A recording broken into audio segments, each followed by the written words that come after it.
Thanks for joining us on our Stony Creek journey. It's fly swatting time. We've just come for a walk to find a short in the fence. Well, Robert has, to be fair. I'm just going for the walk. But found it. Look at that. That'll do it. When there's a tree stuck over the electric fence, it'll short it out. So we'll pop up what we've done this week. A few bits of everything. Cows, sheep, garden, all sorts of bits and pieces, isn't there? What else? Yeah, don't know. But we'll put up what we've done this week. Enjoy. All the girls are enjoying the crop of clover, lucerne, lots of grasses, some rape. Quite a few different species of forbs in there. And they'll like that for a couple of days. Even little Valley View's getting a smell of things.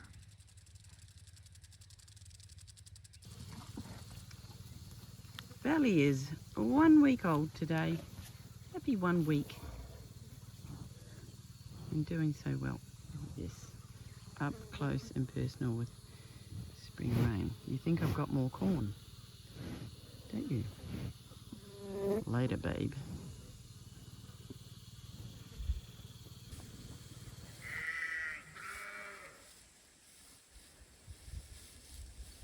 Valley View beating up a tussock.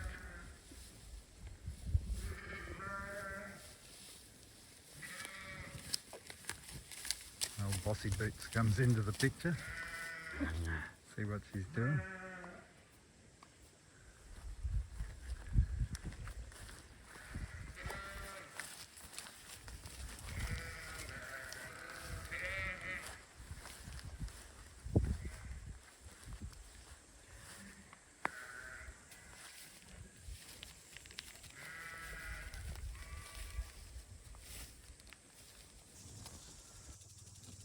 Not too many people get excited over poo, but as you can see here, we've got a really good population of dung beetles happening, and this poo was deposited yesterday, and as you can see, it's all been chewed over, and the dung beetles drag the poo back down into the soil. And if you look closely, you can see the little burrows that they burrow into the ground. Quite often you can see a dung beetle, but not here. They must be all underground. There's a couple of burrows, and this is one that they've really worked over. It's just about disappeared. And then over here,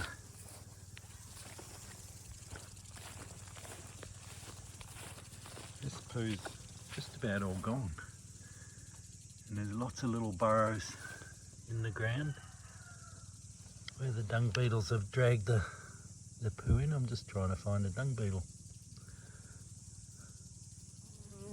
There's a good old hole, but what a great job they're doing.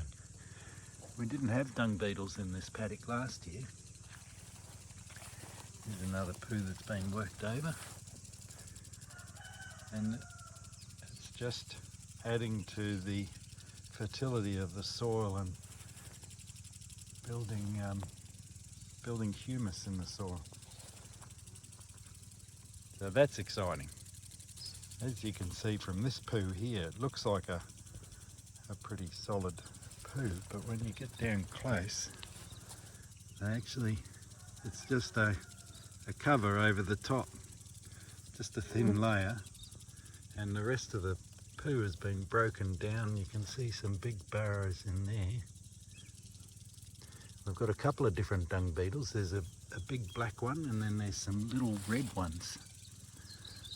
So that's exciting to see.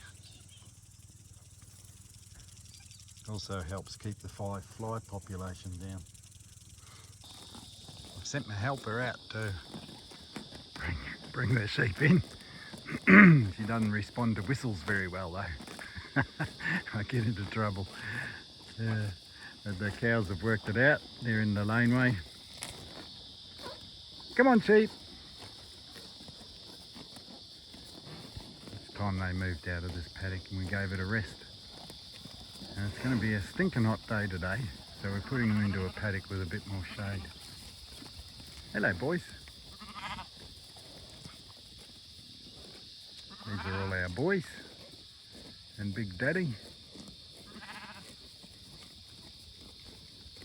And talking of trees, these poplars we put down the laneway, they're doing pretty good. These two here that are dead got pulled out by the cows. Well, they actually just rubbed up against them and knocked them over. I tried putting them back in and watering them, but they didn't survive. So but there's only about 5 or 6 down the laneway that didn't take, but the rest are looking pretty good. As you can see, they've put on a lot of leaf and they're developing their root system, so next year they'll do a lot better, as long as I can protect them from the animals when they're in the laneway. Here she is. Here's Valley, down here hanging out with Panda. Panda does a bit of babysitting, because Panda's been a mum at least three times, and she does a bit of babysitting, but if Valley goes near her udder, she gets pushed away, but she does a good job looking after it, because sometimes Symbol just likes to eat. Good morning, Valley. Hello, Declan. She's starting to get a bit wary of us now. She's running away from us. Hello, Declan. It's a very hot day today, and yesterday was hot, and tomorrow's going to be hot. And we were just on the phone to one of our kids, and we're just sitting here in the paddock with the cows and the sheep in the nice shade under the trees.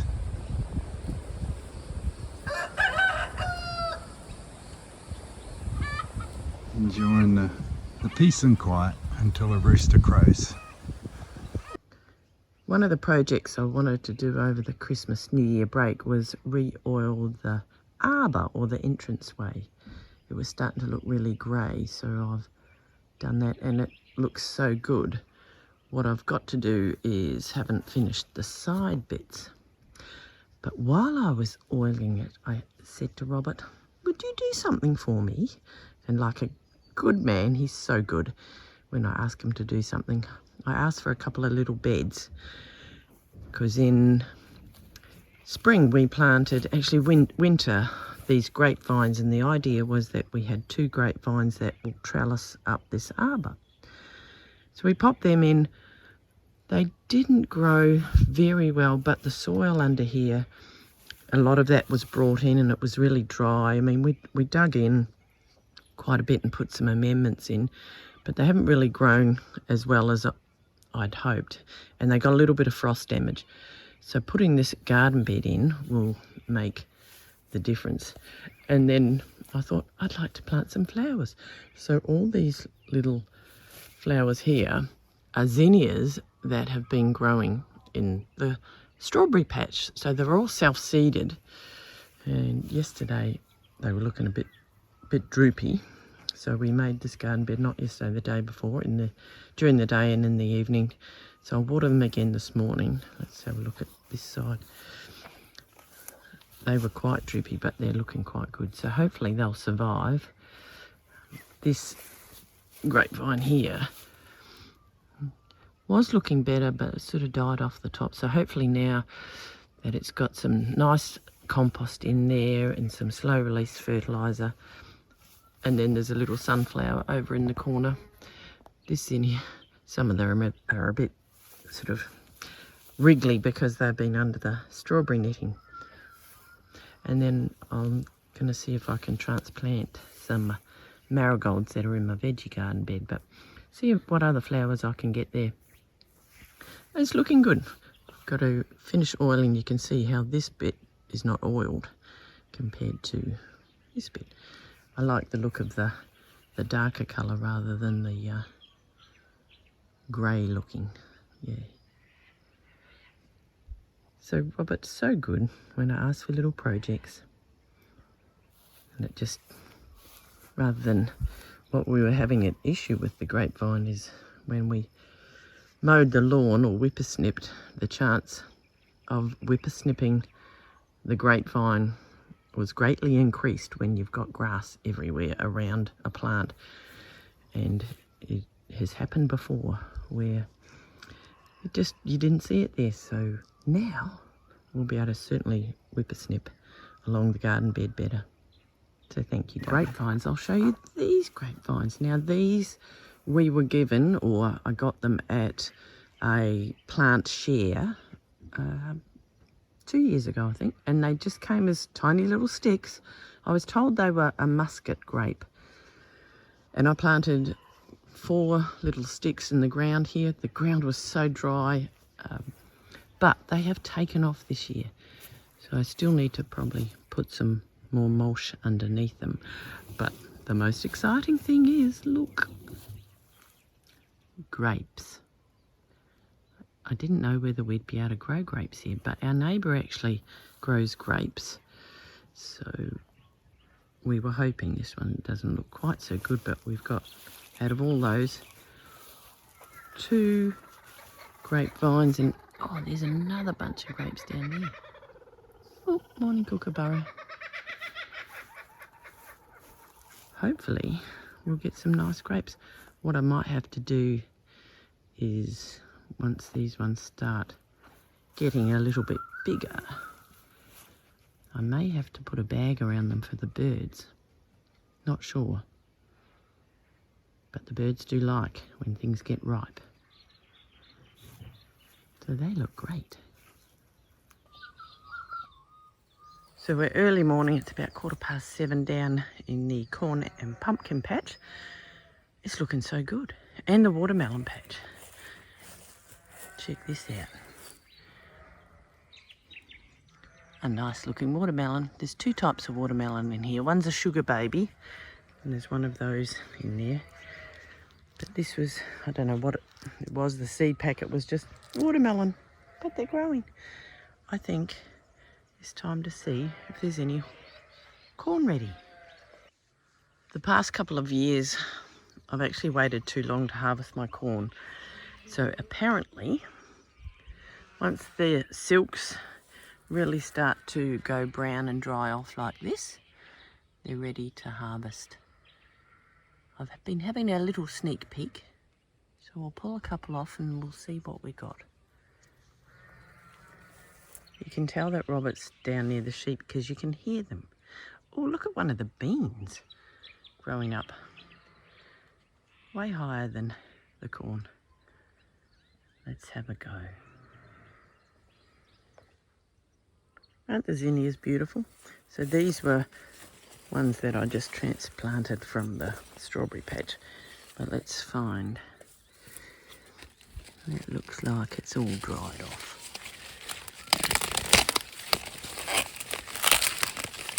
It doesn't feel really fat, but we'll have a go.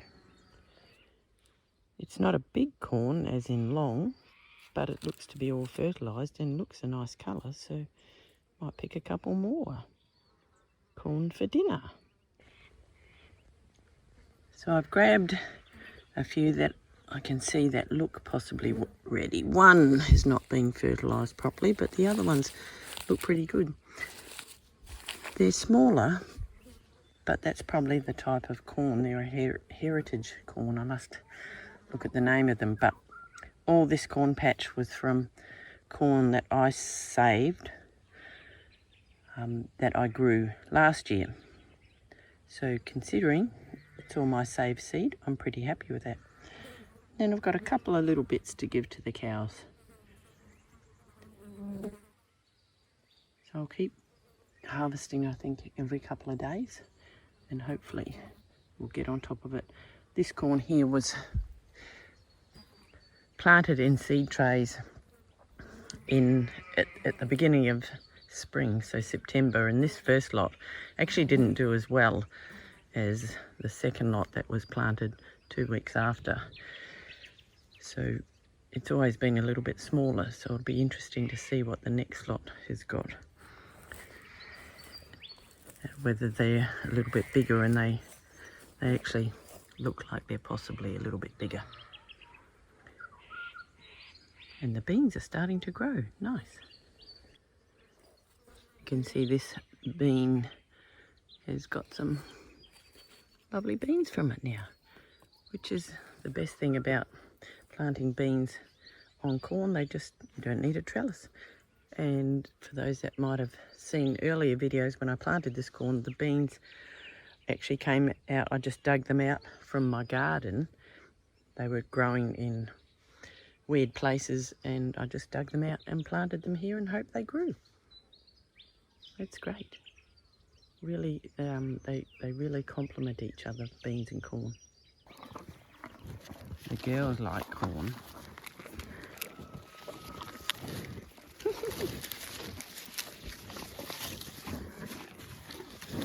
And not to get your hands nibbled.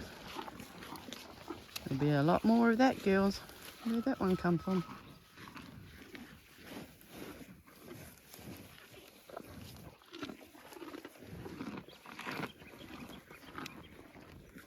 Very chewy. Spring rain, you're so bossy. You're so bossy. Where's your baby? Where's your baby?